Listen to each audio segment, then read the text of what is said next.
દોસ્તો, ઘણા બાળકો આપણે એવા જોયા હશે કે જેમની બોલવાની ઉંમર થઈ ગઈ છે, 3-4 વર્ષના થઈ ગયા છે, તે છતાં તે હજી સુધી બોલી નથી શકતા. એનું રીઝન શું હોઈ શકે? એનું રીઝન વાસ્તુમાં મર્મસ્થાન ઉપર છુપાયેલું છે. મર્મસ્થાન એટલે શું? તો મર્મસ્થાન એટલે વાસ્તુ પુરુષના અમુક એવા પોઈન્ટ્સ હોય છે જેની ઉપર તમે વધારે વજન મૂકો છો કે વધારે કંઈ પણ તમે નુકીલી વસ્તુ ત્યાં ઉપયોગ કરો છો તો તે મર્મસ્થાનને બગાડે છે. એવી રીતનું જે એક મર્મસ્થાન આવે છે વાસ્તુ પુરુષના ગળા ઉપર.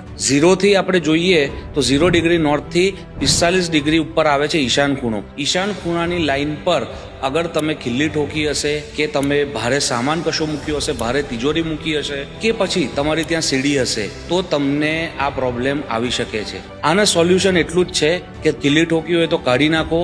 બહુ બધું વજન મૂક્યું હોય તો તમારે એ ત્યાંથી હટાવવું જ રહ્યું. અગર તમારી ત્યાં સ્ટેરકેસ હશે તો તેને તોડવી જ પડશે. તો તમારા બાળકને તમારે કોન્ફિડન્ટલી બોલતું કરવું હોય તો આ રેમેડી તમારે કરવી જ પડશે. આના સિવાય તમને કોઈ પણ ન્યુરોલોજીકલ પ્રોબ્લેમ પણ આવે છે તો તેનું પણ રીઝન આ મર્મ પોઈન્ટ જ છે. ધન્યવાદ.